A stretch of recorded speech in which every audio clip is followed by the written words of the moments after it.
Այսօրվա պատգամը որպես նախաբան մենք կկարդանք առաջին Կորինթացիներին 3-րդ գլխից Պողոս առաքյալի ուղերձն է,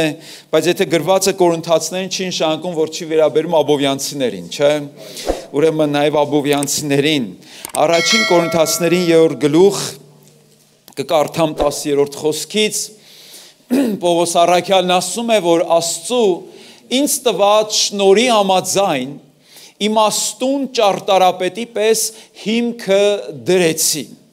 բայց ուրիշն է կառուցում նրա վրա, եկեղեցաշինության մասն է խոսքը, բայց թող ամեն ոք զգուշ լինի, ով զգուշ լինի, այդ ամեն ոքը ովքեր են, մենք ենք, ամեն ոք թող զգուշ լինի, թե ինչպես է կառուցում, մեր հավատքի կյանքը կառույց է, Քարը քարի վրա մենք շինվում ենք, չէ՞։ Մենք Սուրբ Հոգու ինչն ենք, տաճար ենք, մենք շինություն ենք, մենք կառույց ենք։ Ամեն մեկը թող զգուշ լինի, թե ինչպես է կառուցում։ Հիշում եք Հիսուսն ասաց իմաստուն մարդը ինչպես է կառուցում։ Ժայռի վրա է կառուցում։ Եվ Հիսուսն էլ ասաց, որ այդ ժայռի վրա ես ինչ կկառուցեմ, իմ եկեղեցին կկառուցեմ։ Որովհետև ոչ ոք դրվածից տարբեր հիմք չի կարող դնել, որն է Հիսուս Քրիստոսը։ Հիմա ուշադրություն նախքան մյուս խոսքերը կկարդանք, սիրելի քույրեր, եղբայրներ, կարևոր հայտարարություն ունեմ ես անելու այստեղ։ Մեր հավատքի հիմքը աշխարհիկ փիլիսոփայությունը չի։ Կարող եք ամեն ասել։ Մեր հավատքի հիմքը նաև մեր փորձառությունը չի, որտեղ մեր փորձառությունը խաբուսիկ կարող է լինել, սուբյեկտիվ կարող է լինել։ Մեր հավատքի հիմքը մեր գործերը չեն, համաձայն եք թե չէ։ Մեր հավատքի հիմքը անգամ մեր վարդապետությունը չի։ Որոշներ կարող է դժվարանան, բայց անգամ վարդապետությունը չի։ Հիմա կասեմ ինչն է, կամ ով է։ Մեր հավատքի հիմքը անգամ գիրք, ինչ որ մի գիրք չի։ Մեր հավատքի հիմքը անձ է, անձ է, գիրքը վարդապետությունը այդ անձից է բխում, և այդ անձի անունն է Տեր Հիսուս Քրիստոս, եթե ինչ որ մեկ իր հավատքը կառուցում է զուտ մարդանար վարդապետության վրա, և ինչ որ գրքերի վրա խոսքը Աստվածաշնչի մասին չէ, այդ հիմքը չի կարող հաստատուն լինել, որովհետև մեր հավատքի հիմքը վարդապետությունները չեն, անձն է։ Իսկ եթե ուզում ես, որ շինությունը ամուր լինի, պետք է հիմքից կարճած լինի, հիմքին կպած լինի, չէ, ամուր, ուրեմն քրիստոնյան այնքանով է ուժեղ, դիմացկուն և ոչ վթարային, որքանով որ հիմքի հետ ինչ ունի,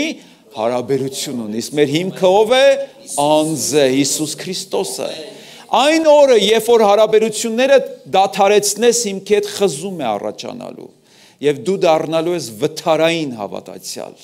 և ցանկացած թեթև երկրաշարժ, քամի փոթորիկ քեզ կարող է փլուզել։ Դրա համար ուշադիր եղեք, թե արդյոք հիմքի հետ կապ կա, թե կտրվել եք հիմքից։ Հաջորդը շարունակենք, ուրեմն հիմքը Տեր Հիսուս Քրիստոսն է։ Եթե որևէ մեկը, այդ որևէ մեկը ով է, Մղթար եղբայրը, Մարտին եղբայրը, նաև ես, բոլորս, եթե որևէ մեկը այս հիմքի վրա կառուցի ոսկով, արծաթով, թանկարժեք քարերով, կամ, նայեք, կամ հետ գնանք, կամ փայտով, խոտով, եղեգով, սրանք ինչ են, սրանք շինարարական նյութերն են, ստրոյ մատերիալ, չէ ռուսերենով, շինարարական նյութերն են, ամեն մեկի գործը նորից, իմ, ամեն մեկիս գործը, ինչ է դառնալու, հայտնի է դառնալու, շատերս խուսափում ենք հայտնի լինելուց, շատերս մտածում ենք, սենց ծածուկի մեջ մնա ամեն բան լավ է, բայց Տեր Հիսուսն ասաց, հայտնի է լինելու, ոչ թե քո անձը, այլ քո գործը, դատաստանի օրը, որ կրակով է հայտնվելու, մի հատ տեսեք ինչ խոսք է ասում, դա կրակ է և կրակը հայտնում է, Կրակը երկու բան է հայտնում։ Կրակը նախ լույս է առաջացնում, ճիշտ է, որ կրակ է վառում, նա ոչ միայն ջերմություն է տալիս, շուրջը լուսավորվում է։ Կրակը նաև հայտնում է նյութի որակը։ Որոշ բաներ հալվում են, մոխրանում են, որոշ բաներ կայուն են։ Հիմա հայտնվելու է, Երևան է հանվելու եւ ամեն մեկի գործը կրակով է փորձվելու։ Սա դժոխքի կրակը չի, սա փորձության կրակն է, հաջորդ համարը։ Եթե որևէ մեկի շինած գործը հաստատուն մնա, բարձ կարդացեք հաջորդ համարը, ինչ կստանա, դու ինչ ես ստանալու։ Սիրում եք վարձ կստանալ, հետ գնանք, վարձ կստանալ։ Ով է սիրում աշխատավարձի օրը, անկեղծ լինենք, ով է այդ օրը տխուր, տրտում, իսկ ով է այդ օրը գլուխը բարձր, չէ, ուրախ, վստահ, հետո բանկերի կողքով ոնց ես անցնում, գրպանները ցես փակ, որ անկարծ չտանեն, վարձ կա, վարձատրություն կա, ում համար, եթե որևէ մեկի շինած գործ, ով է շինում, մենք շինում ենք, Աստված տալիս է մեզ մատերիալներ, շինած գործը հաստատուն մնա, վարձ կստանա։ Իսկ հիմա եկեք տեսնենք պահեստային տարբերակը, բա որ հանկարծ չեղավ, նայեք շարունակությունը։ Իսկ եթե մեկի գործը այրվի, վնաս կկրի։ Եվ հետո ասում է, որ սա փրկության մասին չէ, այսինքն ինքը կփրկվի։ Բայց կլինի այնպես ասես կրակի միջով է անցել, այսինքն խանձված, մի կերպ պրծած կրակից, բայց ինքը դատարկ է գնալու երկինք։ Շատերը, որ ինձ հարցում են, ասում են, ինչ տարբերություն, ծառայողի, չծառայողի տարբերություն, դա բոլոր Աստծո զավակներն են, ես գամ նստեմ, թող ուրիշները ինձ ծառայեն, ես էլ ընդունեմ ծառայությունը, մեկը փրկվելու ենք, մեկը բոլորս էլ նույն տեղն են գնալու, հովիվն էլ, ավետարանիչներն էլ, սովորական հավատացյալներն են։ Իմ համար սա է տարբերությունը վարձի մեջ է, որովհետև Աստծո ծառան Աստծուց վարձ կստանա։ Եվ դա միայն փրկությունը չի, դա հավիտենական վարձատրության մասին է։ Շատ բարի։ Հիմա այստեղ ինչ ենք տեսնում, նյութեր ենք տեսնում, որոշակի նյութեր, որոնցով այդ հավատացյալը շինում է իր հավատքի կյանքը։ Եվ այստեղից մի հարց է առաջանում, քանակ թե որակ։ Քանակ թե որակ, եկեք քվեարկենք իրար հետ, որակ, չկա ինչ որ, Արմեն եղբայրը ավելի ճարպիկ գտնվեց եւ իմաստուն ասեց, որակով քանակ։ Հայա, չէ, մի բան պետք է մտածենք եւ շատ ճիշտ ասեց։ Լավագույն տարբերակը դա է, բայց եթե երկու ընտրություն ունենք, որակ թե քանակ, մեր քվեարկությունը մեր քվեն որակի կողմն է։ Աստված էլ քանակի հետևից չի, որակի հետևից է գալու։ Աստծուն քանակը չի հետարքրում, որակն է հետարքրում։ Թվերը չեն տպավորում, բովանդակությունն է տպավորում, որակն է Աստծուն տպավորում։ Խոսքը փրկվածների մասին չէ, այո, այստեղ Աստված քանակ է ուզում, չէ՞ որ շատերը փրկվեն։ Թեպետ տեսնում ենք, որ շատերը կանչված են, բայց շատերը չի որ փրկված են, բայց Տիմոթեոսի մեջ գրված է Աստված ուզում է անգամ ոչ թե շատերը, այլ ուզում է, որ ովքեր փրկվեն, բոլորը փրկվեն, բոլորը։ Դա համար ես չեմ հավատում այն տեսությանը, որ ասում են, ոմանք ի ծնե արդեն միջև ծնունդն էլ որոշված են դժոխքի համար, ոմանք ինչ անես չես փրկվի, ոմանք էլ ճակատին գրված է ինչ անեն, մեկը փրկվելու են։ Ես դրան չեմ հավատում։ Ես հավատում եմ, որ Աստված իր որդուն տվեց, որ ամեն ով որ հավատա, փրկվի։ Նա ուզում է, որ բոլորը փրկվեն։ Բայց վերադառնանք մեր թեմային, քանակ թե որակ։ Երեք Աշոտ եղբայրը, երբ որ տեսավ, Մոսկվայից տեսավ այսօրվա պատգամի վերնագիրը, հայտարարությունը վախեցած զանգեց ինձ, ասեց, շատ խիստ վերնագիր ես դրել, կարծում եմ շատերը չեն գա եկեղեցի, կվախենան, ասում եմ, ասի Աշոտ եղբայր, որակյալ մասը կգա անպայման։ Եվ շնորհակալ եմ, որ այսօր բոլորս այստեղ ենք Աստծո ներկայության մեջ։ Եվ վերնագիրը թերևս այսպես էլ կարող ենք անվանել, անորակ և որակյալ հավատացյալները։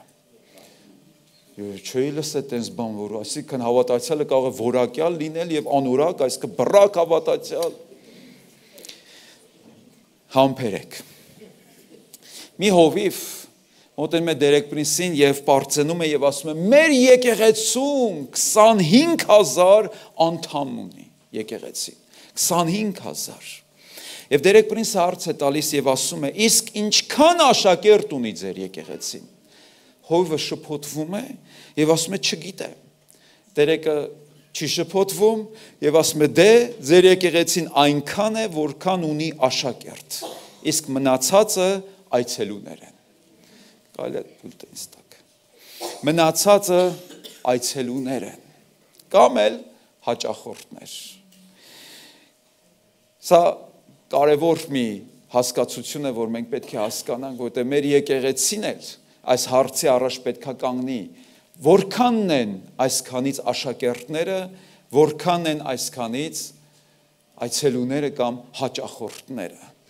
Չէ, հաճախորդը կարող է այս խանութից օգտվել, այն խանութից օգտվել, իրեն բերում է շահը, հետարքրությունը, գույնը, գովազդը, բայց աշակերտը մնում է երկար ժամանակ, մինչև իր ավարտական շրջանը։ Ղուկաս եղբայրն էլ պատմում է, ասում է, մի անգամ մեկ այլ հովիվ ինձ մոտ պարծենում էր, որ ինքը աստվածաբանության դոկտոր է, պրոֆեսոր է, 1000 հոգանոց եկեղեցու հովիվ է, այս պաշտոնյայի ընկերն է, այն մտավորականի բարեկամն է, եւ ասում է, ես էլ ինքս ինձ չկորցրի եւ իրան հարց տվեցի։ Ասի, եղբայր, դու որ ասում ես ձեր եկեղեցում 1000 անդամ կան, այդ 1000 անդամից քանիսն է սիրահարված Հիսուսին։ Ասում է, նորից շփոթվեց, ասում է, չգիտեմ։ Ղուկաս եղբայրն ասում է, իրան ասացի, ճիշտ ես ասում, որ չգիտես, որովհետև մինչև իմանալդ անդամներ սիրահարված են, թե չէ, դու պիտի սիրահարված լինես Հիսուսին։ Որովհետև գլուխդ մեծ է, բայց սիրտդ փոքր։ Եվ պետք է սիրահարվես Հիսուսին։ Աստծո գործի մեջ քույրեր եղբայրներ, ոչ թե քանակն է կարևոր, այլ որակը։ Ոչ թե դուրսն է կարևոր, այլ ներսը։ Ոչ թե տեսքն է կարևոր, այլ բովանդակությունը։ Ոչ թե խոսքերն են կարևոր, այլ գործերը։ Ոչ թե չափսն է կարևոր, այլ արժեքը, որտեղ մի բան կարող է շատ մեծ լինել, բայց շատ փոքր արժեք ունենալ։ Ադամանտն էլ շատ փոքր է, բայց շատ մեծ արժեք ունի։ Ոչ թե քանակն է կարևոր, այլ որակը։ Իհարկե որակը կարող է նաև պտղաբեր լինել, չէ՞։ Որակը կարող է նաև պտուղ առաջացնել շատ, որովհետև եթե ծառը առողջ է, պետք է առողջ եւ առած պտուղներ տա։ Բայց պտուղների շատությամբ չէ ծառի որակը, այլ թե ինչ պտուղ է տալիս եւ ինչ համի պտուղ է տալիս։ Կան ծառեր, որ շատ պտուղ են տալիս, բայց մոտենում ես կծում ես եւ ինքը թթու է, դառն է, չի կարողանում հասունանալ։ Այսինքն անօգտակար է ինքը, իր մեջ օգտակար նյութեր չունի։ Պողոս առաքյալը համեմատելով հավատացյալի կյանքի շինարարությունը եւ շին նյութերը, մատերիալները, տեսեք, հակադրում է 3 տարբեր բաներ, կողք կողքի է դնում։ Ասում է, եթե մեկը ոսկով շինի, բայց դրան հակառակը ինչն է, փայտը։ Մեկը ասում է արծաթով է շինում իր հավատքը, մյուսը խոտով։ Մեկը թանկարժեք կամ հին թարգմանության մեջ գրած է ազնիվ քարերով, մյուսը եղեգով է շինում։ Ինչ տարբերություն կան այս երկուսի մեջ, ախր երկուսն է շինում են, հիմքն էլ նույնն է, նույն հիմքի վրա են շինում, բայց նյութն է տարբեր, որակն է տարբեր։ Առաջին 3-ը ինչ ենք տեսնում, հանքանյութեր են, ճիշտ է, ոսկին, արծաթը եւ թանկարժեք կամ ազնիվ քարերը։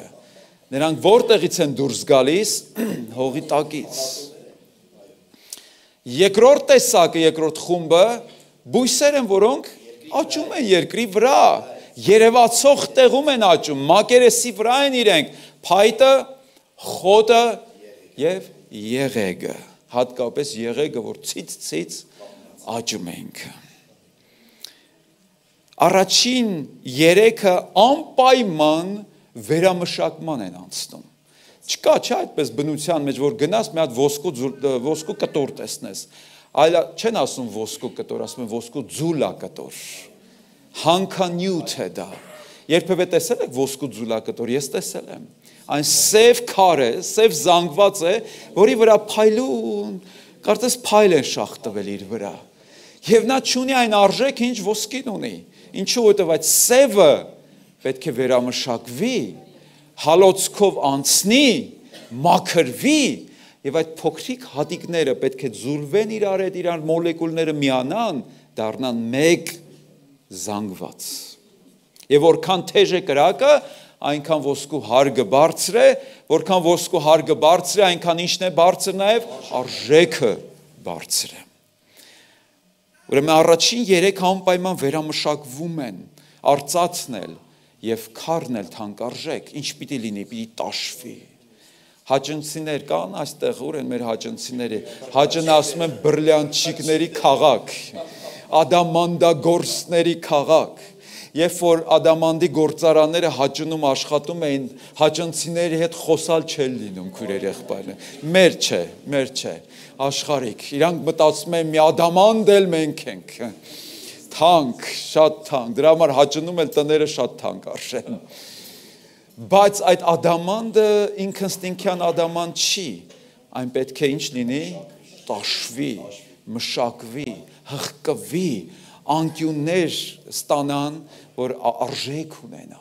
եւ որքան բազմանկյուն լինի ինքը այնքան իր արժեքը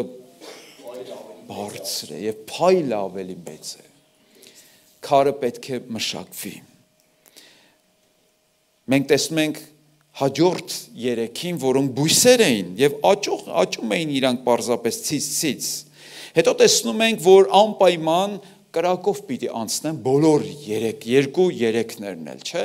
Կրակը պիտի գա եւ փորձի իրենց ինչը որակը պիտի փորձի։ Իրենց որակը պիտի փորձի եւ կրակը առաջին 3-ին ինչ է անում։ Ոսկուն արժեքը բարձրացնում է, արծաթին զտում եւ մաքրում է, քարին ավելի թանկարժեք կարող է դարձնել։ Բայց մյուս 3-ին ինչ է անում, փայտը այրում է, խոտը մոխրանում է եւ եղեգը վերանում է, ծուխ է արձակում։ Կրակը ամեն բան պիտի փորձի։ Առաջին 3-ին կրակը չի վնասում, օգուտ է տալիս, երկրորդ 3-ին կրակը այրում եւ ոչնչացնում է։ Ոսկին զտվում է կրակով, որպեսզի հարգը բարձր լինի, արժեքը բարձր լինի եւ ընդհանրապես աշխարհի տնտեսությունների հիմք ինչն է։ Ոսկին է։ Ոսկին է որոշում քո երկրի, քո բյուջեի, քո դրամի արժեքը, քո տնտեսության որակը, հիմքը ոսկին է։ Սուրբ Գիրքն ասում է ամեն բանի համարով է պատասխան տալիս արծաթն ու ոսկին։ Ոսկին Աստվածաշնչում 2 կարևոր խորհուրդ եւ իմաստ ունի։ Մեկ այն խորհրդանշում է մեղանչական էությունից զտված կյանք եւ երկրորդը Աստծո փառքը։ Նկատել եք երկնային Երուսաղեմի փողոցներն ինչ են։ Ոսկուց են։ Պատերը ինչ են։ Թանկ քարերից են, չէ՞։ Աստծո գահը ինչ քարերից է կազմված, չէ՞։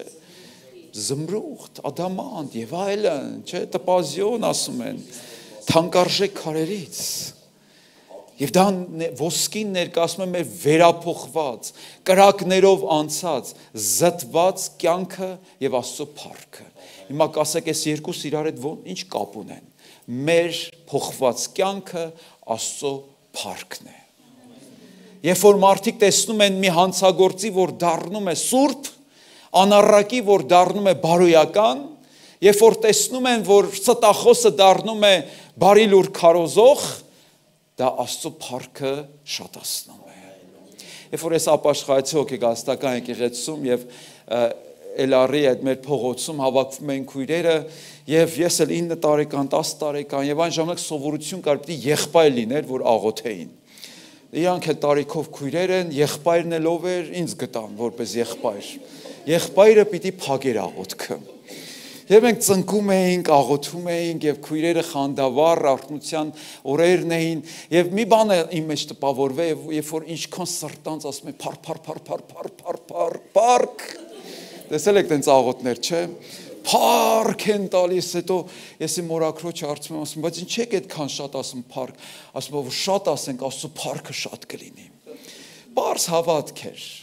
բայց հետո երբ որ մեծացա հասկացա բառերով չի Աստծո փարքը շատանում մեր կյանքով է Աստծո փառքը շատանում։ Դու կարող ես Աստծո փառքի արտացոլանքը լինել եւ շատ մոլորված հավատացյալներ էլ որ հայտարարում ուրճակում են Աստված ինձ փառքից փառք է տանում։ Գիտեք ինչ են հասկանում, որ Աստված ինձ 06-ից Lexus-ի մեջ է տանում։ Դա է փառքից փառքը։ Եվ մեկն էլ տես մի հատ ջիպ էր քշում ու լայվ էր մտել, տեսեք Աստծո փառքը, տեսեք Աստծո փառքը, իրա փողերն ա ցույց տալ, տեսեք Աստծո փառքը։ Քույրեր եղբայրներ, դա փառք չի, դա փող է ընդամենը։ Եվ եթե փառքը գցես կրակի մեջ, այդ փողը ինչ կլինի։ Այդ մեքենան մի օր ինչ կլինի, կժանգոտի, դա Աստծո փառքը չի։ Բայց երբ որ մեղավորը դառնում է սուրբ Երբ որ դու գնում ես եւ մեղքերդ խոստովանում ես, երբ որ մեկի առաջ կանգնում ես, ասում ես ներողություն, Աստված երկնքից նայում է, ասում է, ահա իմ փառքը, ես փառավորվեցի։ Շատ անգամ էլ կարող է Աստված գիտեք ինչպես փառավորվի, մեր փառազուրկ լինելով, մեր անպատվություններով, մեր խոնարհությունով, մեր խայտարակություններով, գուցե մենք ասենք, բա որ խայտարակվեմ ամոթ է, գնամ եկեղեցի, գնամ մեկին մեղքերս պալ, գնամ մյուսից ներողություն խնդրեմ, խայտարակվիր, Աստված կփառավորվի, իսկ Աստված իրեն փառավորողներին ինչ է անում, սաղ գիտեք։ Հուսով եմ ձեր փորձից գիտեք դա, ոչ թե քարոզներից։ Ուրեմն ոսկին ներկայացնում է մեր զտված վերափոխված կյանքը։ Ուզում ես ոսկով շինես, թե փայտով շինես, որոշումը քոնն է, բայց որպեսզի ոսկով շինես, պետք է կրակով անցնես։ Հիշում եք Հիսուսն ասաց, որ մի մկրտություն կա, որ փափագում եմ դա անել։ Եվ Հովհաննեսն էլ ասաց, որ ես ձեզ ջրով եմ մկրտում, բայց իմ հետևից եկողը հոգով եւ կրակով։ Ես չեմ հավատում, որ կրակի մկրտությունն այն է, որ երբ որ մարդը խանդավառվում է, ոգևորվում է, պարում է, թռշկոտում է, կողքից է նայում են ասում են, «Էս ինչ կրակոտ քույրի կա»։ Կրակով մկրտվեց ինքը։ Կամ մեկը բեմա բարձանում, գոռգոռալով քարոզում ասում են, «Էս ինչ կրակոտ եղբայր է, էս կրակով է մկրտված ինքը»։ Ես հավատում եմ, որ դա ուրիշ կրակ է։ Մեզ զտող, մաքրող, մեր հարգը բարձրացնող կրակ է։ Նկատել եք այն մարդիկ, որ հալածանքներով են անցել, նեղություններով են անցել, մի ոսկի կա իրանց մեջ, գիտեք այդ ոսկին ինչ է, ոսկուց էլ թանկ է, դա նրանց բնավորությունն է, դա նրանց տաշված, զտված, մաքուր բնավորությունն է, բայց իրանք հոտենց չեն ծնվել, իրանք ծնվել են որպես մի զանգված, որպես հանքանյութ, որպես ձուլակտոր, բայց իրանք ձուլվեցին, հալվեցին, մաշվեցին, կեղտոտ տարերը դուրս եկան իրանց միջից, դարձան ոսկի։ Քույրեր եղբայրներ, երկնային Երուսաղեմի տարը ոսկին է։ Եվ եթե դու էլ ուզում ես այնտեղի բնակիչ լինես, ոսկի բնավորություն ունեցիր, փոխվիր, որ Աստված փառավորվի։ Մի ասա ինձ համար արդեն ուշ է, իմ բնավորությունը ձևավորված է, ես մի բան եմ հավատում, Աստված մեր խառնվածքին ի ծնե դնում է մեր մեջ, բայց մեր բնավորությունը փոխում է մեզ Տերը, փոխում է, որտեղից գիտեմ, նաև իմ փորձից գիտեմ, նաև նրանից, որ Սուրբ Հոգին մինչև իմ այն բնավորության վրա աշխատանք է տանում, ուրեմն հույս կա, Տերն ուզում է մեզ փոխել։ Երկրորդ արծաթը պետք է հնոցով անցնի, չէ, ոսկին հետո արծաթ, պետք է հնոցով անցնի, մաքրվի, որ փայլի, տեսել եք խամրած արծաթը եւ փայլող արծաթը։ Կա տարբերություն թե չէ։ Նույն արծաթն է, բայց փայլը շուք է տալիս, չէ։ Նույնն էլ հավատացյալներ կան, որ արժեքավոր են իրանք։ նույն արժեքն ունեն, նույն գրամը, նույն քաշը, բայց փայլը կորցրել են։ Հիշում եք, երբ որ Մովսեսը իջավ Տիրոջ ներկայությունից, սարից, հրեաները չեն կարող իր դեմքին նայեն, ինչու, որովհետև դեմքն ինչ էր, փայլում էր։ Ես չեմ ուզում արծաթ լինել, բայց խամրած։ Տեր, թող քո փայլը իմ դեմքին գա, Տեր։ Տեսել եք մարդկանց ում դեմքերը փայլում են, նկատել եք այդ փայլը, նկատվում է թե չի նկատվում։ Միանգամից տարբերվում այդ փայլը։ Իր ժպիտով, չժպտալ, աչքերը ժպտում են, չէ՞։ Ժպտալ, եթե կեղծ է, էդ էլ է իրան մատնում, որ կեղծ է։ Եվ արծաթը Առակաց 2:4-ը ասում է, որ իմաստությունը արծաթի պես փնտրիր, ինչպես արծաթը եւ արծաթից ավելին։ Դա իմաստության հետ է խորհրդանշում արծաթը, Աստծո իմաստության հետ, որ մեր հարստությունն է դառնում արծաթը։ Ոչ թե մարդկային իմաստությամբ է շինում կյանքդ, այլ Աստծո իմաստությամբ, որտեղ մարդկային իմաստությունն ինչ է, հիմարություն է։ Ես շատ եմ սիրում փիլիսոփայությունը, ոչ թե փիլիսոփայել, այլ փիլիսոփայությունը Արիստոտել, Պլատոն, Հեգել, Կանտ, բայց այս վերջերս ինձ համար մի անձնավորություն, որ փիլիսոփայության խորհրդանիշ էր, այսինքն կրթությամբ Դերեկ Պրինսը, որ Քեմբրիջի համալսարանի փիլիսոփայական բաժնի պրոֆեսոր, իր վերջի քարոզի մեջ կանգնում եւ ասում է. «Քույրեր, եղբայրներ, հանդիսավոր ձևով հայտարարում եմ ձեզ, մարդկային փիլիսոփայությունը հիմարություն է»։ Եվ գիտի ինչ է ասում, բայց մենք Աստծո իմաստության կարիքն ունենք։ Երրորդ մատերիալը թանկարժեք քարեր կամ եղեք։ Թանկարժեք քարեր, որոնք պետք է հղկվեն, տաշվեն, որ արժեքավոր լինեն։ Եվ դրանք կարող են ներկայացնել մեր հղկված,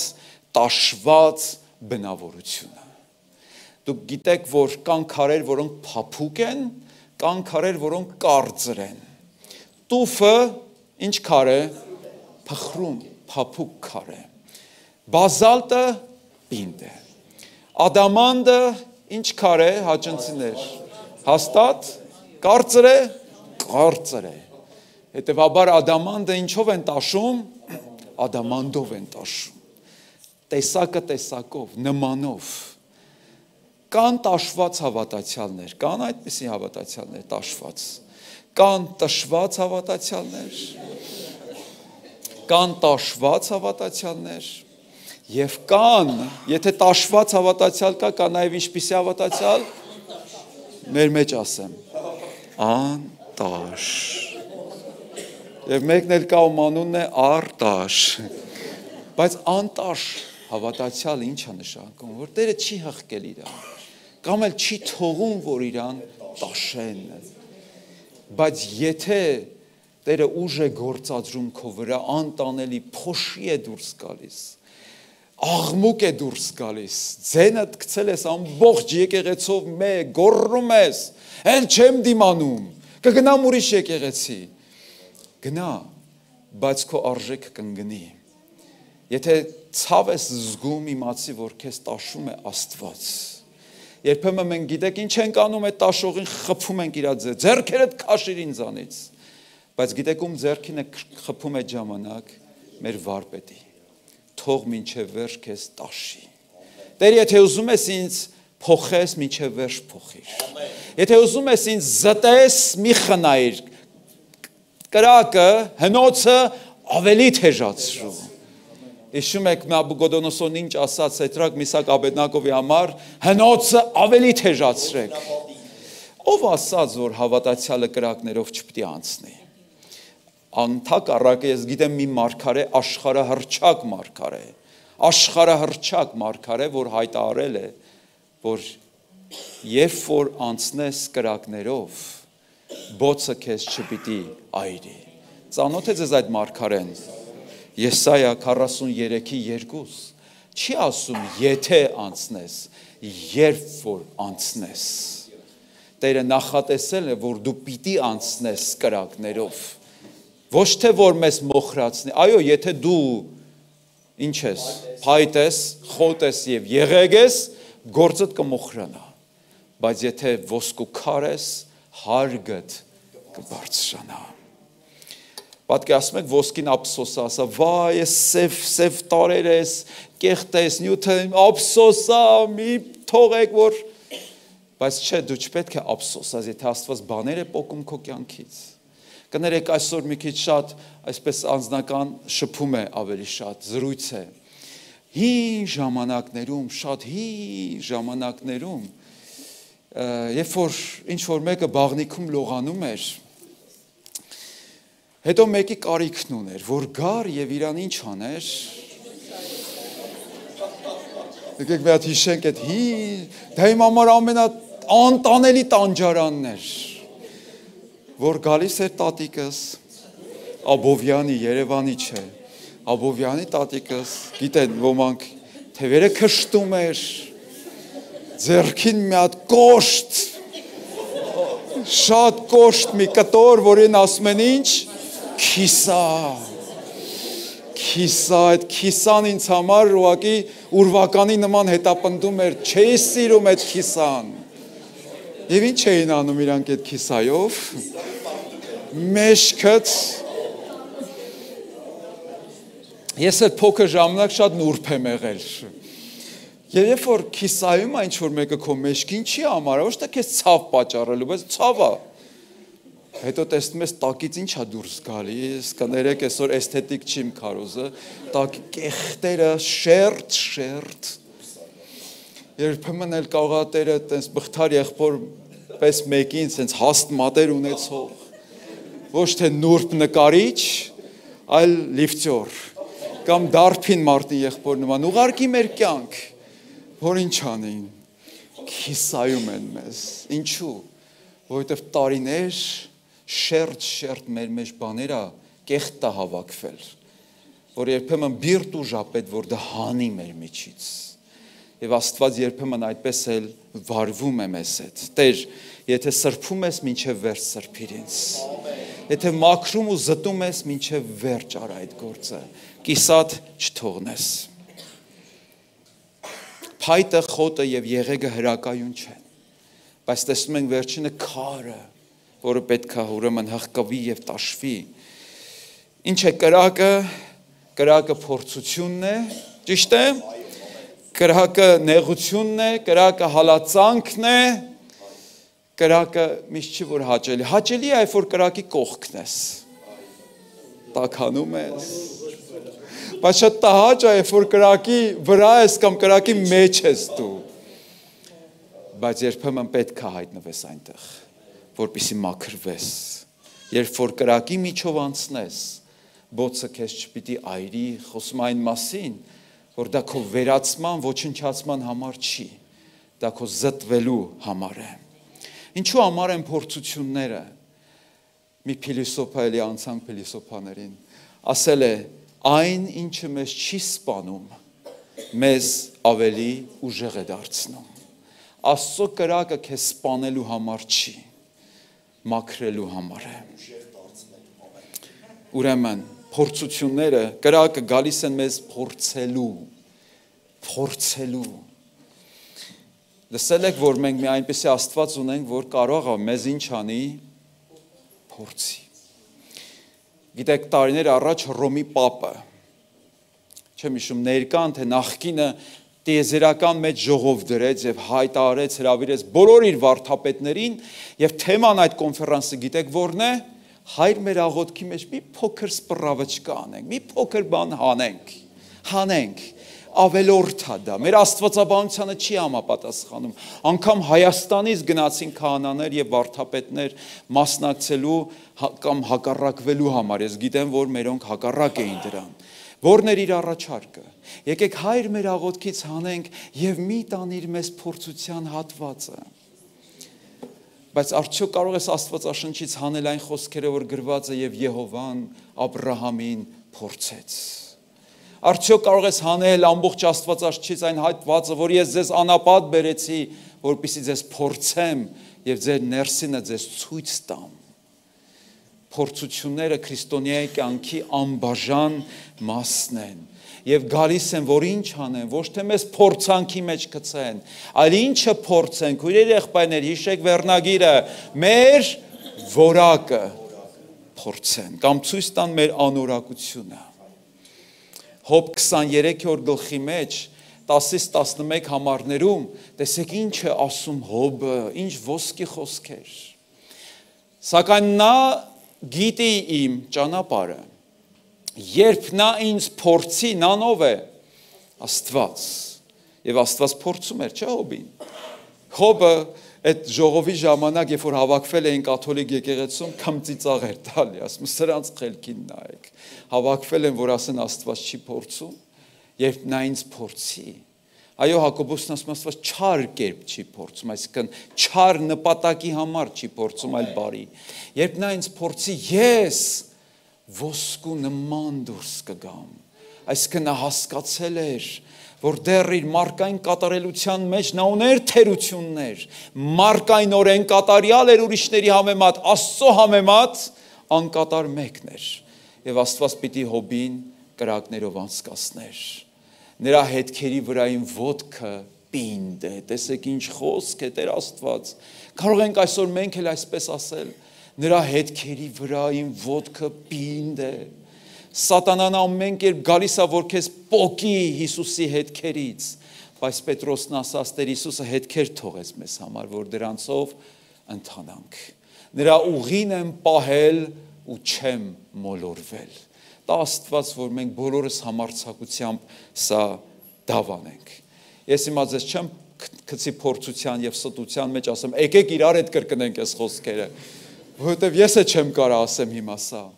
Աստված արժանացնի մեզ, որ վերջում այսպես ասենք, ընթացքս կատարեցի։ Նրա ուղին եմ պահել ու չեմ մոլորվել։ Լսել եք ասում են այս մարդը ոտքից գլուխին չէ, ոսկի է։ Ոսկի է։ Ինչու են այդպես ասում։ Կամ ասում են այս մարդը շատ ազնիվ է, ազնիվ քարի նման է։ Այսինքն ինքը փորձություններով է անցել։ Ես վստահ կարող եմ ասել, այստեղ այս մոտ 200-ից ավել ժողովուրդ կա, 230, այստեղից մի անձնավորություն կա, որ ոսկի է, ընդամենը մեկ։ Մեր ոսկի քույրը, որտեղ իր անունը ոսկի է, բայց նաև իր էությունն է ոսկի, Նորիկ պապին ընդ վերջից ասեց, ամեն, մի հատ բարձր ասա ամեն։ Ոչ միայն անունով է ոսկի, այլ էությամբ է ոսկի, ես անկեղծ եմ ասում, ես չեմ հաճոյի անում, որտեղ երբ որ շփվում ես իր հետ, հերիք չի ոսկի, այլ իր հարգը ինչքան բարձր ոսկի է։ Կան այդպիսի մարդիկ, որոնց հետ շփվում ես, քեզ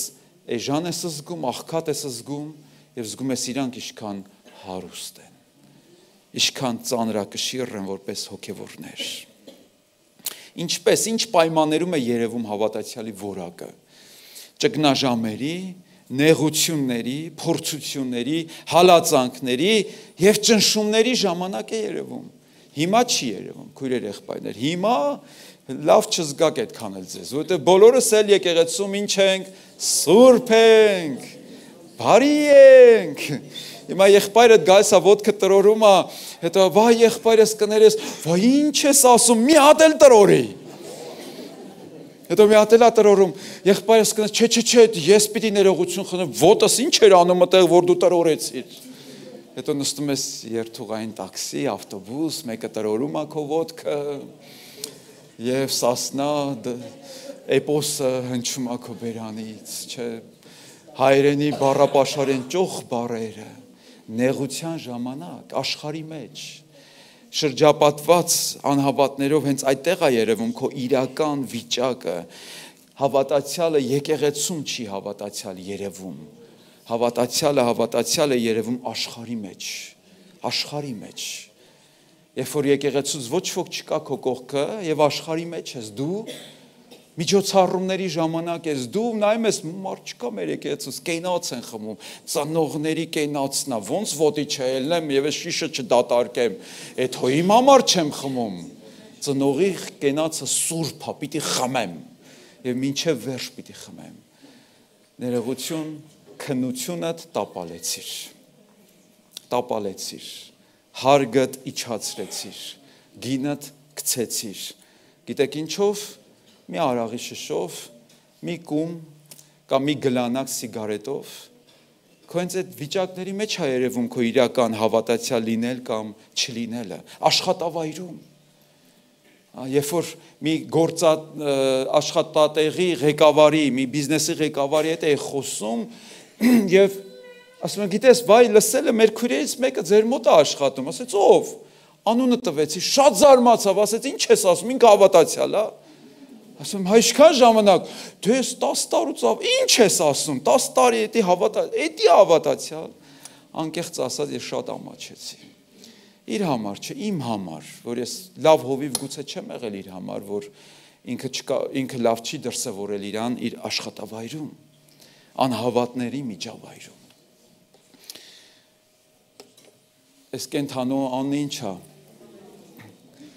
Գիտեք, կան նաև քամելիոն հավատացյալներ։ Գիտեք, կան կենթաներ, որոնց ասում են ինչ կենթանի, երկենցաղ։ Ինչ է նշանակում երկենցաղ կենթանի։ Ջրում է ապրում եւ ցամաքում էլ ինքը կարող է ապրի։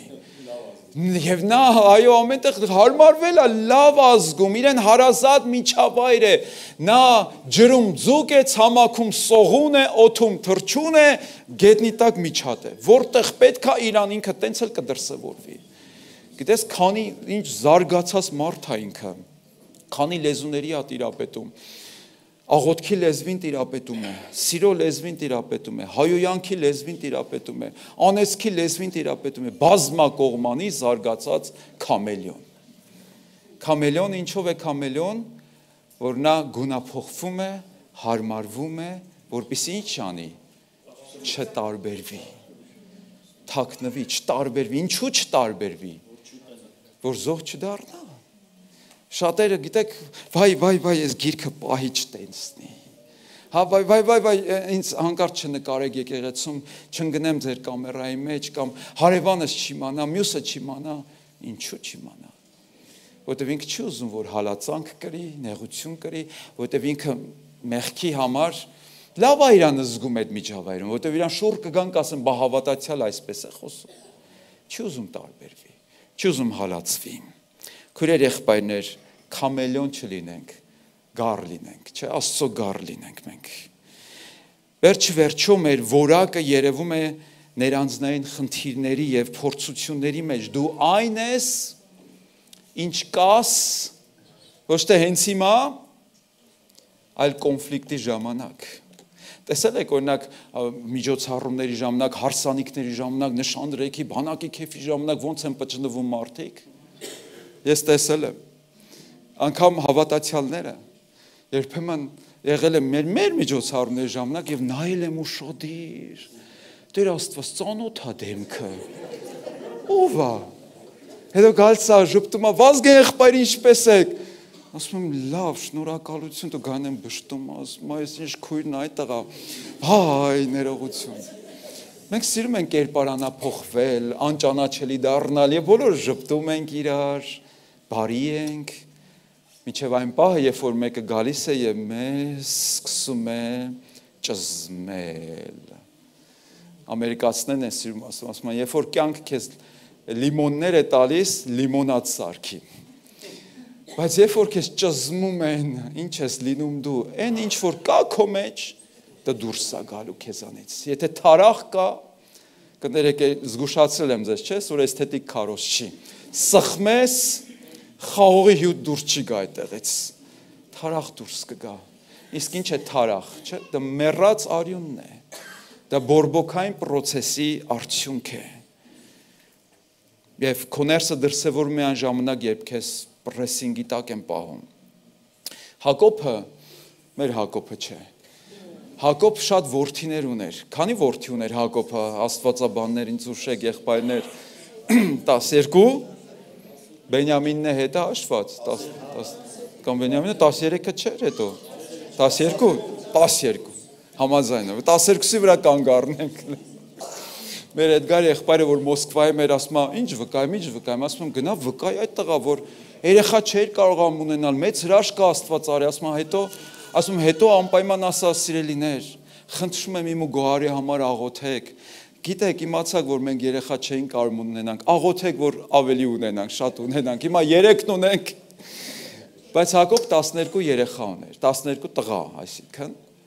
բայց 12-ից մեկի որակը ինչ էր, լրիվ տարբեր էր, իր անունն էր Հովսեփ, որտեղ Հովսեփն իրան դրսևորել գիտեր, թե իր հոր տան մեջ,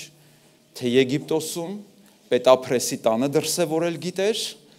բանտում դրսևորել գիտեր, գահի վրա դրսևորել գիտեր, և նկատում եք ոչինչ չփչացրեց Հովսեփին, ոչ փոսի մեջ լինելը, ոչ Պետափրեսի տան մեջ լինելը նրան չափականեց, շատ հավատացյալներ առիթից օգտվել գիտեն, դե սայթաքեցի, դե գայթակղվեց, դե չդիմացա, դե տենցա, որ եկեղեցի մարդ չի գնում, դե տենցա, չէ, հավատացյալը ամեն տեղ իրեն դրսևորել գիտի, ամեն պայմաններում իրեն դրսևորել գիտի, և նաև գահի վրա նստեց չփչացավ ինքը, որտեղ որակ կար, որակ, որով տարբերվեց Հովսեփ իր եղբայրներից, ուրեմն Աստված էլ հետարքրված չէ քանակով, քանի որդի ուներ Հակոբը, իրանցով հետարքրված չէր, մեկով էր հետարքրված, Հովսեփ, որակով, քանի որ շատերն են կանչված, բայց քչերը փրկված։ Հիշում եք հին ժամանակներում, հիմա էլ, բայց այն ժամանակ ասում են օտեկա, ով է հիշում օտեկան, ինչ անշանք մոտեկա, Ադել տեխնического կոնտրոլը, Մինասի համար թարգմանեք ինքը Իրաքից չի հասկանում ռուսերեն, այսինքն որակի բաժին, չէ, որ ցանկացած ապրանք պետքա որակի հսկողությամբ անցնի, ստուգվիր որակը և նոր բաց թողնվի շրջանառության մեջ, առանց ստուգման ինքը դուրս չէր գալիս գործարանից, հետո ինչ էին խփում, զնակ կաչեստվա, չէ, որ անցել է որակի, քննությունը անցել է, դիմացել է ճնշմանը, փորձարկվել է ինքը և արժի այն գինը, որ ասում են, արժի այդ, արժեքն ունի։ 80-ականներին, ովքեր հիշում 80-ականները, լճացման տարիները, ամերիկացին, չինացին և ռուս իրար հետ խոսում են, և ամերիկացին ասում են, մեր ապրանքները որակով են։ Հետո չինացին ասում է, կներեք, որակն ինչ է։ Որտև չինացիները ապրանքներ ունեն այն ժամանակ որակ չունեն։ Հետո սովետի բնակիչն ասում է, կներեք, ապրանքն ինչ է։ Որտև ապրանք չկար խանութներում, հիշում եք այդ արտահայտությունը։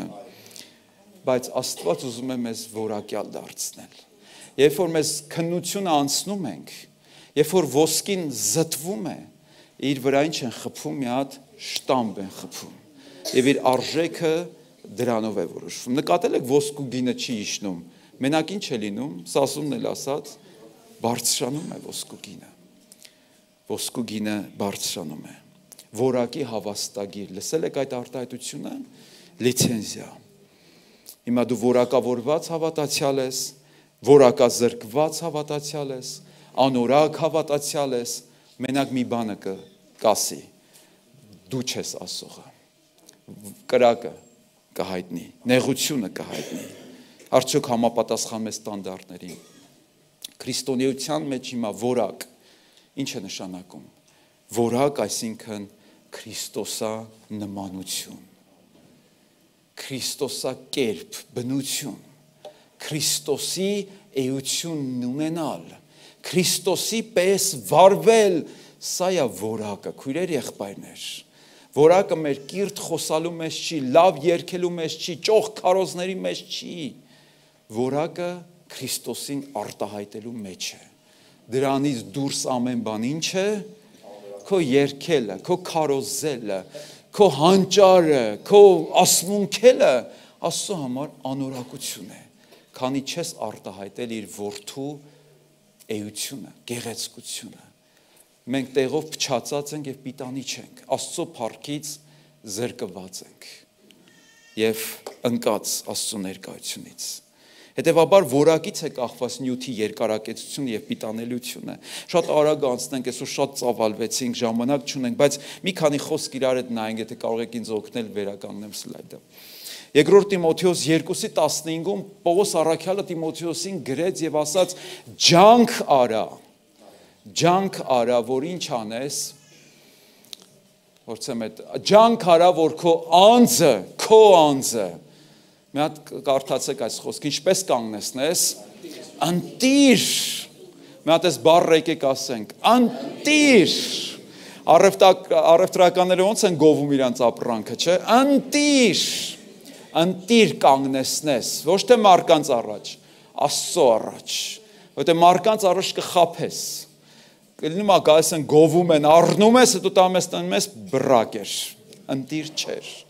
Աստծո առաջ ընտիր կանգնեցնես առանց ամոթի։ Հենց ինչի համար ենք մենք ամաչում, վատ որակի համար։ Եղել է որ ձեր համար դուք ամաչեք։ Եթե չեք ամաչում, լավ չի։ Ուրեմն շատ մեծամիտ ենք։ Հիմա տեսեք, Տիմոթեոսին գրում է ասում է ջանքարա, հետո Փիլիպեցիների 2:22-ում էլ, տեսեք Տիմոթեոսի մասին ինչ է ասում Պողոսը, ջանք արեց Տիմոթեոսը, բայց դուք գիտեք նրա, այսինքն Տիմոթեոսի ընտիր լինելը, նոր թարգմանության մեջ գրված է փորձված լինելը, ինչու է ընտիր, որտեղ փորձվել է, դրա համար ընտիր է, Տեր մենք ուզում ենք ընտիր լինենք քեզ համար։ Երկրորդ Կորինթացիների 8:24-ում ասում է առաքյալը, ոչ թե հրաման տալով եմ ասում, բայց ուրիշների ջանք անելու համար եւ ձեր սիրո անկեղծությունը ինչ եմ անում, ինչն է փորձում առաքյալը։ Երկրորդ Կորինթացիների 8-ը հանգանակության գլուխ է, գումար տալու Աստծո գործի համար, չէ՞, բայց ասում է դրանով ինչ եմ ուզում եմ ձեզ փորձեմ, տեսնեմ արդյոք ձեր սերը անկեղծ է Աստծո առաջ։ Ամեն անգամ հանգանակություն հավաքելուց նաև մեր սերն է փորձվում Աստծո առաջ։ Եվ ասում է, ուրեմն, ձեր սիրո եւ մեր ձեզանով պարծենալու ապացույցը 8:24-ում է ասում, ապացույցը ցույց տվեք ամեն եկեղեցիների մեջ։ Քուրիս եղբայրս, գալու է մի օր, երբ որ դու ոչ թե ուղղակի խոսքերով պետքա ցույց տաս, այլ պիտի ապացուցես քո իրական հավատացյալ լինելը։ Գիտեք, երբ է դա լինում նաև հալածանքի ժամանակ։ Կրակն է հայտնում դու իսկական ես, թե կեղծ ես։ Դու կաշի ես, թե դերմանտին ես։ Օրիգինալն ես, թե պատենտն ես։ Կեղծն ես։ Երկրորդ Կորինթացիների 10:18-ում ասում է, որտեղ ոչ թե ինքն իրեն գովաբանողն է ընտիր, երկրորդ Կորինթացիների 10:18, այսինքն դու չես քո որակը տվողը, դու գիտեք ես 40 տարվա մանկավարժ ես, իմ նման փորձառություն չունեմ, ես իմ նման շնորհաշատ անձնավորություն, ես վերջերս մի 2 օր առաջ մի անձնավորություն մեծ խոսում էր, ասում էր դու ախպեր ես, դու պրոբլեմ չունես, ես սուտ խոսալ չգիտեմ, ընդհանրապես չգիտեմ այդ ինչա։ Ու նայում եմ աչքերի մեջ սուտ է խոսում, բայց ասում է սուտ խոսալ չգիտեմ, բայց արդեն սուտ է ինքը խոսում։ Ասում է ապացույցը, պիտի ապացուցես, սիրո ապացույց, որտեղ ոչ թե ինքն իրեն գովաբանողն է ընտիր, տեսել եք մարդիկ ոնց են իրենց գովում, այլ նա, որին Տերն է գովում, միշտ տապիր քեզ գովել, բայց երբ որ Տերը քեզ գովի, տեսակ իմ հոբ ծառային։ Ես կարծում եմ Տերը ոչ միայն սկզբից ասած դա,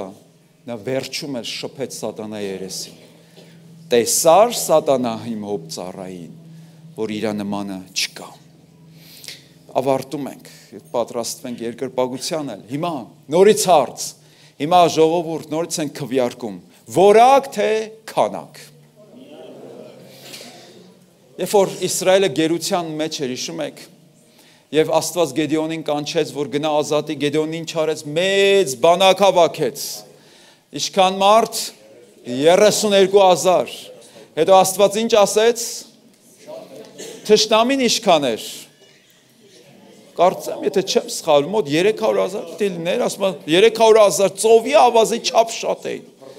32,000 ընդեմ 300,000-ի։ Աստված նայեց, ասաց, սրանք շատ են։ Հետո ինչ պայման դրեց, ասեց ովքեր վախկոտ են,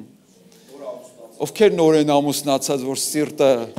արագ է խփում, կնոջ թողելա տանը, ղերքի թող գնան տուն։ Ովքեր վարգեր ունեն, թող մնան, մեռնեն այստեղ, չէ։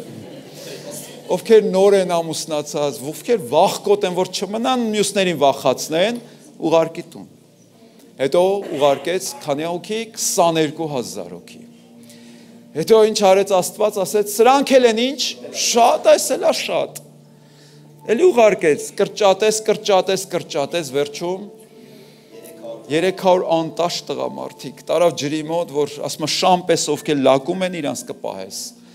300 ամենաանհարմար թեկնածուներ, որոնք վայրի էին, որոնք վախ չունեին ոչինչից։ Եվ այդ 300 տղամարդով 300,000-ի մեկը քանիսի դեմը կկանգնի 300,000-ի ծիրուցան արեցին։ Ոչ թե քանակ, այլ որակ։ Քանակը չի հաղթանակ եւ հաջողություն բերում, որակն է բերում։ Ինչ որակներ, սրանով ավարտեմ։ Ինչ որակներ է Աստված ուզում մեր մեջ տեսնել, քույրեր, եղբայրներ։ Դրականով ավարտենք։ Նախ այդ որակները մեր տաղանդները չեն։ Եթե քո մեջ մի տաղանդ կա, ասած Ղուկաս եղբոր, դա քո ինչը չի, հունարը չի, սովորեցինք այդ բառը։ Դա քո շնորհքը չի, Աստված է տվել։ Այդ նաև Սուրբ Հոգու պարգևներն էլ, որ գործում են քո միջոցով, դրանք էլ քոնը չեն։ Դրանք էլ քո շնորհքը չեն, դրանք Սուրբ Հոգու պարգևներն են։ Դու չես աշխատել, դու չես վաստակել դրանք քեզ տրվել են որպես պարգև։ Բայց այդ որակները, որ Աստված փնտրում է մեր մեջ, Սուրբ Հոգու ոչ թե պարգևներն են, այլ պտուղը, արդյունքը, աշխատանքի, բնավորության գծերը, շատ են։ Բայց մի 5-ը առանձնացրել եմ, արագ ասեմ ու կանցնենք։ Հավատարմությունը այսօր դիֆիցիտ որակ է, այդպես է թե չէ, դիֆիցիտ։ Աշխարհը լի է անհավատարիմներով։ Անհավատարիմ տղամարդիկ, որոնք անհավատարիմ են իրենց կանանց, միշտ մտածում են, որ անհավատարմությունը արական սերի է։ Տղամարդ, անհավատարիմ, այսինքն տղամարդ։ Սխալ ենք մտածել, որովհետև այսօր շատ անհավատարիմ կանայք կան իրանց ամուսիններին։ Անհավատարմություն իրանց զավակների հանդեպ եւ անհավատարիմ զավակներ իրենց ծնողների հանդեպ։ Անհավատարիմ աշխատողներ, տեսիլքին անհավատարիմ Աստծո ծառաներ, Աստծուն անհավատարիմներ, արժեքներին անհավատարիմ հավատացյալներ։ Դրա համար Աստված մեր մեջ հավատարմություն է փնտրում, հավատարմություն։ Հիշում եք Հիսուսն ասաց, երբ որ մարդի որդին գա, արդյոք երկրի վրա ինչ դա սար շարժող հավատքը չի, իրականում դա վերնստ բառն է ռուսերեն։ Հավատարմություն, արդյոք երկրի վրա հավատարմություն, հավատարիմ մեկին կգտնի, թե չէ։ Ասում եմ, ես ման եկավ, որ մի հավատարիմ գտնեմ մարգարեության մեջ եւ չգտա։ Երկրորդ հարատևություն, որորը հտառով են։ Հարատևությունը որակ է մեր մեջ։ Շատերն են ոգևորված սկսում, չէ՞, տեսել եք այն մարկանց մարդ բանից, հունվարի 1-ից ծխելս թողում եմ, վերջացավ։ Դիետայի վրա եմ նստում, մարտի 1-ից խմելն եմ թողում, հետո մարտի 8-ին մոռացել եմ, մարտի 1-ին ինչ ասել ինքը, կնոջս պատվին չխմեմ, ոնց կլինի։ Հարատև չի, իր հավատքի մեջ հարատև չի, իր ծառայության մեջ հարատև չի, ինչ անում է կիսատա թողում, ինչ սկսում է կիսատա թողնում։ Երրորդ հեզություն, որ այսօր ամենադիֆիցիտ որակներից մեկն է, ոչ թե աշխարհում չկա, քիչ կա, աշխարհում տեղով չկա, բայց այսօր եկեղեցիներում էլ քիչ կտեսնես։ Ես ուզում եմ այդ քչի մեջ լինեմ, չգիտեմ դուք ինչպես։ Հեզություն։ Նկատել եք աշխարհը հեզերին չի գովաբանում, ընդհակառակը հեզ լինես, քեզ կաշխատացնեն, կշահագործեն։ Մի եղիր հեզ։ Գլխիդ կնստեն, շուստրի եղիր, սրան տրորիր, նրան ճզմիր, գնա առաջ։ Ես հիշում եմ հաղթանակի այգում ենք մի անգամ երեխեքին տարել էինք եւ մի կարուսելի առաջ հերթ էին կանգնած, մենք էլ հերթ կանգնեցինք, մի հատ երեխա խելոք հերթ կանգնեց, իր մաման եկավ ձեռից քաշեց, թափ տվեց այս երեխուն, ես քեզ չեմ ասել, որ չխեղճանաս ոչ միտը գնա առաջ։ Մի 10 տարի առաջ էր, ինձ շատ հետաքրքիր է հիմա տեսնեմ այդ երեխան ինչ մարդ է դարձել։ Աշխարհում հեզությունը պախարակվում է, բայց Հիսուսն ասաց. ես հեզ եմ։ Ես հեզ եմ։ Չորրորդ որակը, որ Աստված մեր մեջ փնտրում է, համբերությունն է։ Համբերությունն է, որ այսօր շատ քիչ կա։ Հակոբոսն ասում է, երբ որ կերպ փորձություններին համբերեք, որակ է սա, չէ՞, կյանքի պսակը կստանաք։ Եվ հինգերորդը հոգևորությունն է, դրոպ սրբությունը, որովհետև այո հոգևորը ինքը սուրբ է, սուրբ կյանքով է ապրում, հոգևոր մարդը արժանինքներ ունի հոգևոր։ Ինչու եմ ասում այսպես, որովհետև այսօր կան հավատացյալներ երկու մասի բաժանված, չէ՞, շնչավոր կամ մարմնավոր հավատացյալներ եւ հոգևոր հավատացյալներ։ Եվ երկուսն էլ կողքի ճիշտ որոմի ու ցորենի նման աճում են եկեղեցիներում։ Մեկին աշխարհն է գրավում,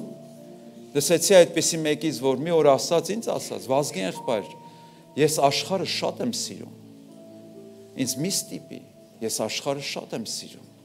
Եվ հասկացա, որ իր համար ես կարող եմ թշնամի դառնալ, որովհետև թոկը գցել եմ իր պարանոցից, քաշ եմ տալի, ասում եմ, մի գնա այդ ճահիճի մեջ, ինքը ասում է, բաց թող ինձ։ Ես սիրում եմ աշխարհը։ Ինչ անես։ Ինքը հոգևորությունը ստորադասում է մարմնավորության հետ։ Սրբությունը ստորադասում է բղծության հետ, աշխարհային զվարճանքների հետ։ Սրանք որակներ են, որ Հիսուս ուզում է մեր մեջ փնտրել։ Իսկ սրանք արդյոք այն որակներն են, որ դուք եք ուզում ձեր մեջ գտնել, ով է ուզում սրանք ունենալ իր կյանքի մեջ։ Ավարտեմ։ Պողոս առաքյալը պարզ խորհուրդ է տալիս։ Հոգով ընթացեք եւ մարմնի գործերը չեք անի։ Այսինքն հոգևոր եղեք, հոգով ընթացեք, Սուրբ Հոգով առաջնորդվեք։ Հոգևոր լինելու համար պետք է հոգով ընթանալ։ Իսկ ով է հոգևորը։ Նա է, որ ասում է, մարդ ոչ միայն հացով կապրի, այլև Աստծո խոսքով կապրի։ Նա հոգևոր արժեքներ ունի։ Նա միշտ հոգևորը գերադասում է աշխարհայինից։ Աստծուն ծառայելը գերադասում է աշխարհին հաճեցնելուց։ Նա չի գնում նյութեղեն ժանգոտվող եւ ցեցոտվող հարստության հետևից, այլ Աստծով է հարստանում։ Հոգևոր հարուստ մարդ Աստծով։ Ամփոփենք։ Եկեք կանգնենք բոլորս սիրելիներ։ 5 որակ, որ Աստված մեր մեջ փնտրում է։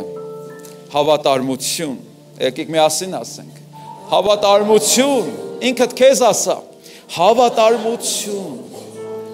Հարատևություն։ Հեզություն։ Համբերություն։ Հոգևորություն։ Հիշում եք, երբ որ Հիսուսը եկավ թզենու առաջ կանգնեց, ինչ էր փնտրում։ Ինչ էր փնտրում, պտուղ էր փնտրում, բայց չգտավ, տերև գտավ մենակ։ Իրավունք ուներ պտղատու ծառից պտուղ փնտրեր։ Նա չէր կանգնած ուռենու տակ եւ թուզ էր փնտրում ուռենուց։ Բարդի ծառի տակ չէր, թզենու ծառի տակից թուզ էր ման գալիս։ Դա բնական է։ Եվ Հիսուսը, եթե դու ասում ես, ես թզենի եմ, տնկված Աստծո տան մեջ հավատացյալ եմ, նա գալու է։ Նա գալու է։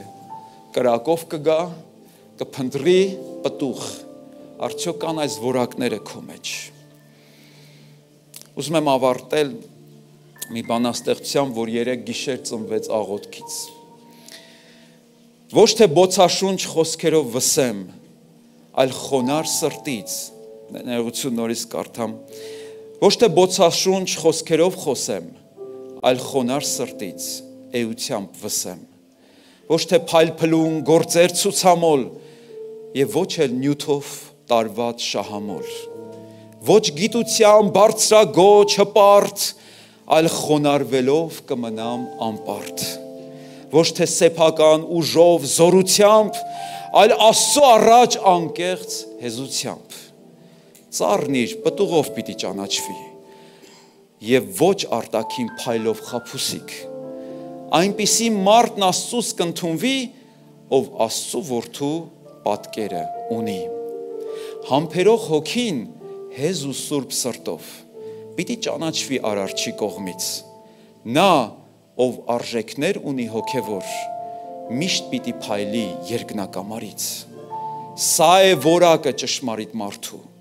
որ չի ցուցադրում անձը սեփական, այլ ընթանում է ճամփով Սուրբ Հոգու, ի ցույց է դնում կյանքը իսկական։